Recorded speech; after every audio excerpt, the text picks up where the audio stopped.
여러분 안녕하십니까? 식재료에서 빠질 수 없는 식용유 가격이 치솟자 식용유 판매 개수를 제한하거나 동인한 마트들이 생겨나고 있습니다. 밀가루 가격도 심상치 않아서 서민들의 대표 음식인 칼국수, 치킨 등 밥상 물가에 비상이 걸렸습니다. 김지혜 기자가 취재했습니다. 대전의 한 대형 마트. 식용유 판매 진열대에 1인당 2개만 살 수 있다는 안내 문구가 붙었습니다. 어저께 갔었는데 식용유가 아예 동인해서 매장에 아예 깔려있지 않더라고요. 하나도 없더라고요. 값이 더 오르기 전에 미리 사두려는 수요가 몰리자 이례적으로 판매 수량을 제한한 건데 실제 식용유 가격은 지난해보다 30% 가까이 올랐습니다. 최근 식용유 수급 불안으로 매장에 남아있는 콩기름인 대두유는 모두 소진됐고 앞으로 언제 입고될지도 알 수 없는 상황입니다. 세계 최대 해바라기유 수출국인 우크라이나가 전쟁으로 모든 생산을 중단했고 인도네시아는 팜유 수출을 끊으면서 공급 불안이 발생한 겁니다. 식용유를 많이 사용하는 음식점은 물량 확보에 비상입니다. 18리터짜리 영업용 식용유는 54,000원으로 지난해보다 2배나 급등해 자영업자들은 부담을 호소합니다. 거래처에서 전혀 없다고 그냥 못 주고 그냥 가셨어요. 본인네도 받아야 될 물량을 못 받으셨다고 하시면서 일단은 당분간은 좀 지켜보라고 하는데 이제 저희는 불안하죠.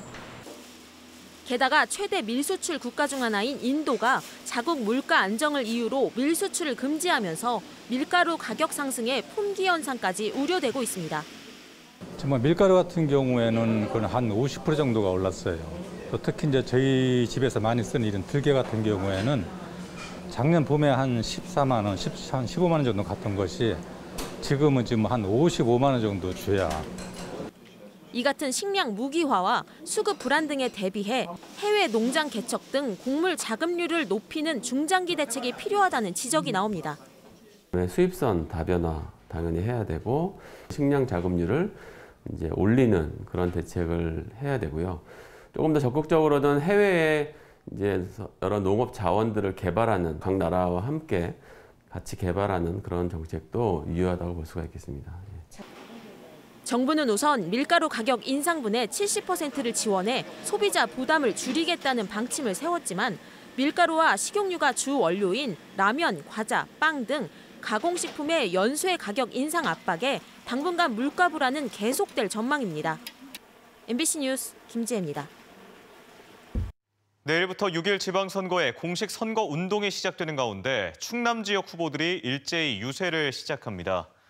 국민의힘 김태흠 충남도지사 후보는 이준석 대표와 천안시 불당동 일대에서 공동 유세를 하고 이어 오전에 아산 현충사와 온양 온천역에서 출정식과 집중 유세를 펼칩니다. 코로나19에 확진된 양승조 충남도지사 후보를 제외한 더불어민주당 천안과 아산 지역 후보들은 천안시청을 시작으로 아산 온양 온천역과 천안 종합터미널 인근에서 합동 유세를 벌입니다. 직전 지방선거에서 득표율 1.3%포인트 차이로 승패가 갈렸던 두 후보가 다시 맞붙는 금산 군수 선거 후보자 TV토론회가 대전 MBC에서 개최됐습니다. 대전 MBC TV와 유튜브 채널로 방송된 이번 토론회에서 재선에 도전하는 더불어민주당 문정우 후보는 지난 4년간 여러 난제들을 해결했다며 다시 한번 선택해달라고 강조했고 국민의힘 박범인 후보는 공직 생활을 바탕으로 키운 행정 역량을 앞세워 힘 있는 여당 군수가 필요하다고 주장했습니다. 특히 인구 감소 등 지역 소멸 위기 극복 해법으로 문 후보는 힐링 관광도시 조성을, 박 후보는 교육과 일자리에 중점을 둔 인구 증가 정책을 내놓아 차이를 보였습니다.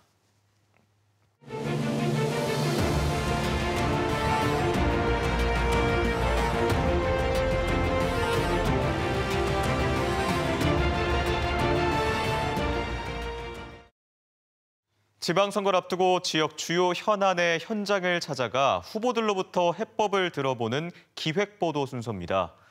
오늘은 대전시장 후보들이 시민들의 삶을 바꾸기 위해 지역을 어떻게 바꾸려는 구상을 갖고 있는지 현장에 함께 나가 이야기를 들어봤습니다. 김태욱 기자입니다. 다른 광역시에 비해 상대적으로 철도 교통망이 부실한 대전시.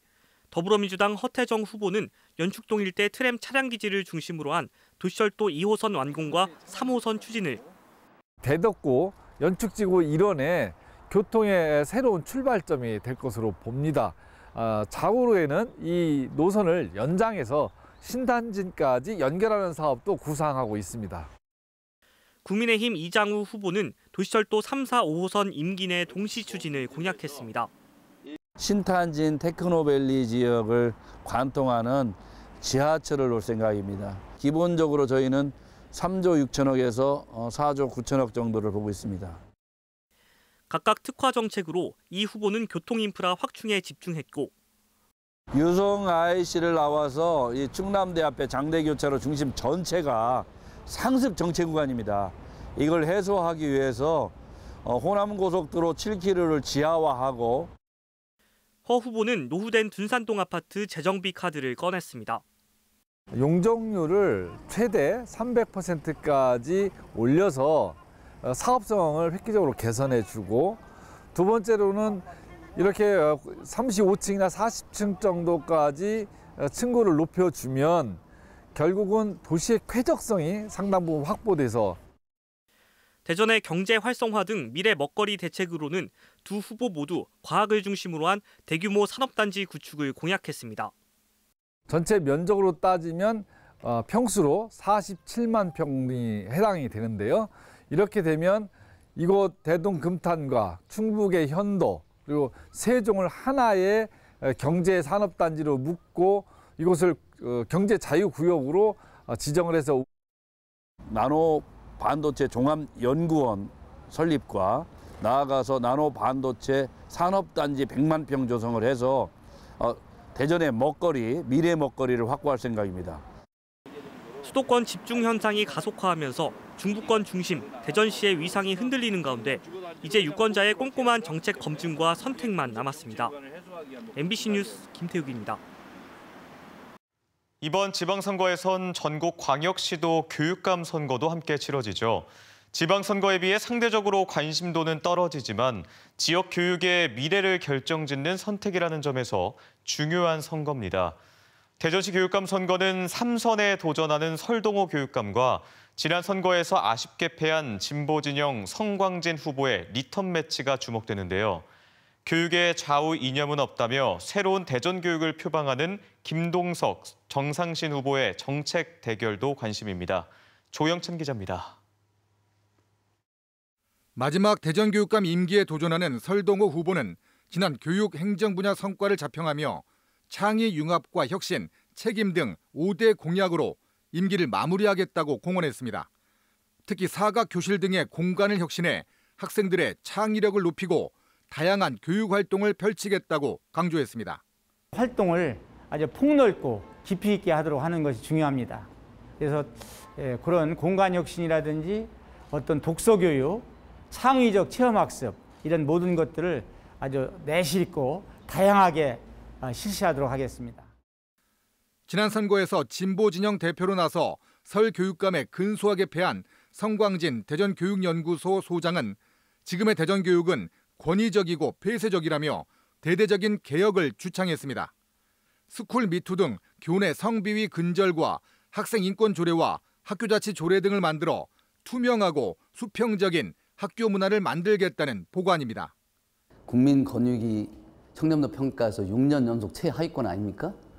저는 독립적인 청렴시민감사관제 또 공익제보센터를 만들어서 제19 감사학이라는 현재의 감사의 제도를 개혁할 것입니다.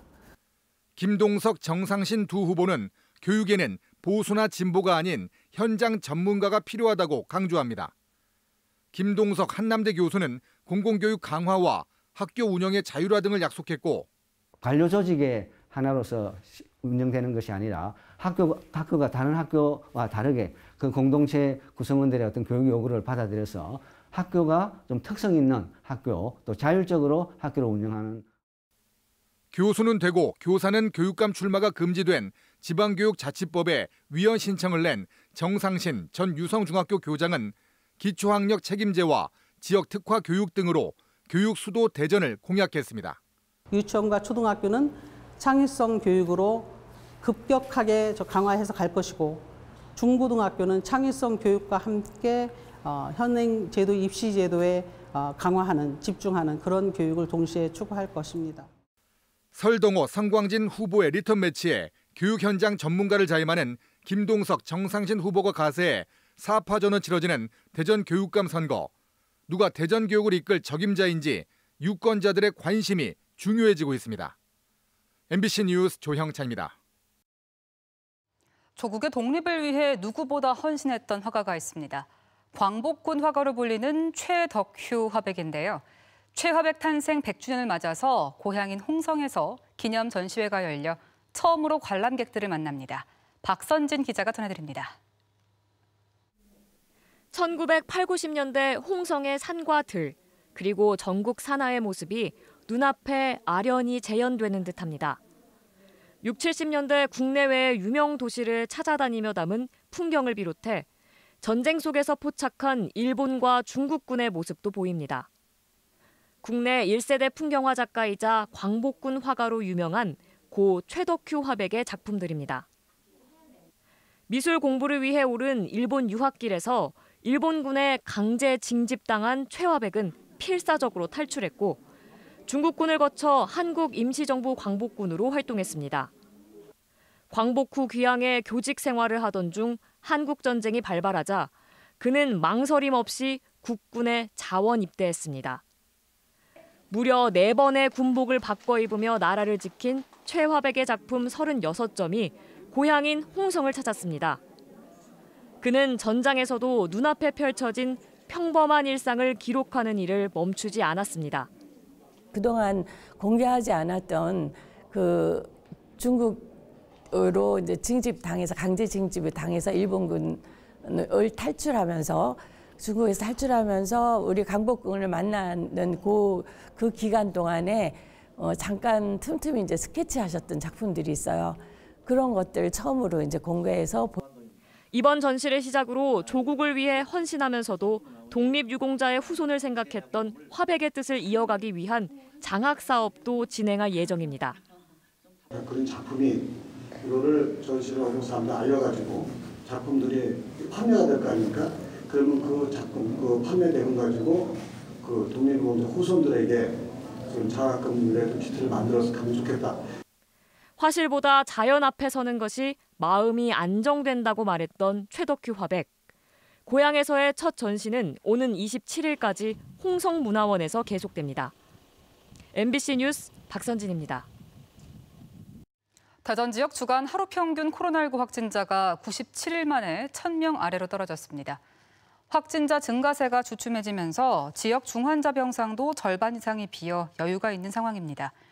세종에서는 사흘째 확진자가 300명을 밑돌고 있고 충남에서도 1,000명대 확진자가 발생하는 등 코로나19 확진자 감소세가 뚜렷해지고 있습니다. 코로나19에 확진된 더불어민주당 양승조 충남지사 후보가 격리 기간에 랜선 선거운동을 펼칩니다.